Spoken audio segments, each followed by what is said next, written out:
Paano nga ba gumawa ng banana miniature tree na tulad nito? Simple lang po. Una nga po sa lahat ay kailangan natin ng masking tape or stickers, crepe paper, wire, cutter, at syempre kailangan din ng gunting. Magkakat nga pala tayo dito na wire na 4 inches ang haba, kahit at least 10 pieces lang po. Ito kasi yung mag-hold sa ating dahon mamaya. Stickers na nga pala yung ginamit ko dito, hindi na yung masking tape. Guntingin lang din natin itong crepe paper at least 3 to 4 inches.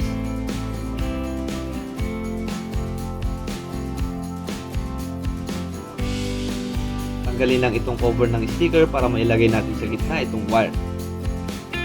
Then, ilalagay na natin itong crepe paper. Bakit nga pala crepe paper? Kasi may mga linings na siya. Nakakatulong ito para magmukhang realistic itong dahon natin. Napala dahan-dahan lang po sa pagdidikit sa crepe paper kasi masyado itong manipis at madali itong mapunit. Ulitin lang natin ang proseso hanggang sa magawa natin ito lahat. Tapos, ibebend na natin. Guguntingin. At lalagyan ng super glue sa pinakadulo para hindi siya humiwalay. Ikakat na natin ito at least 3 to 4 cm para mas accurate siya sa scale natin gagawin. Ito na nga pala yung magiging dahon at magiging puno.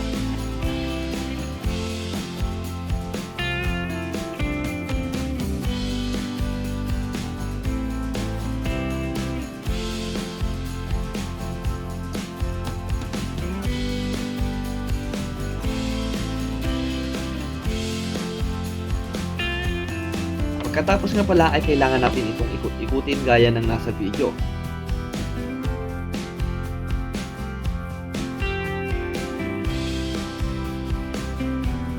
Spray paint naman ay gagamit tayo ng leaf green o kahit na ano basta green. Optional lang po ito.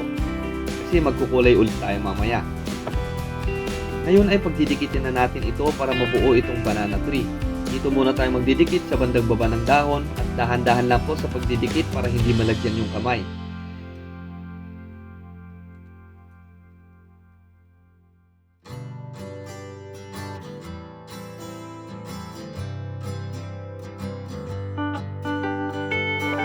Kapag nakadikit na nga ito ay dito naman sa baba. Mag-cut lang ng ganitong shape para matakpan itong wires. Ito yung sobra sa ginunting natin kanina. Sa parte naman ng dahon ay kailangan natin guntingin para magmukha itong may punit.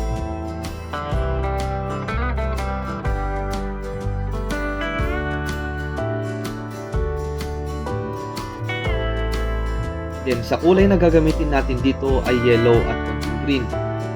Ito yung ikukulay ulit natin sa dahon.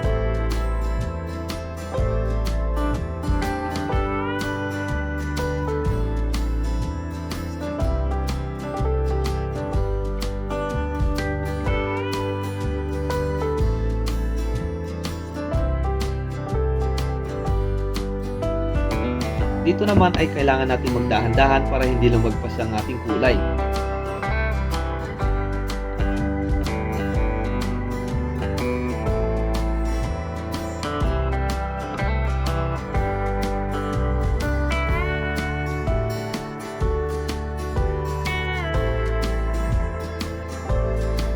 Para naman sa ating dried leaf ay kailangan natin itong i-bend pababa at kulayan lang ng light brown.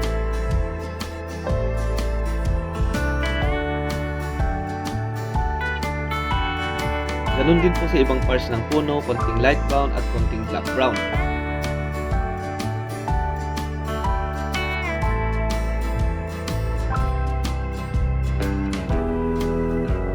Muli po ay guguntingin natin itong dried leaf at ganyan lang po ang gagawin.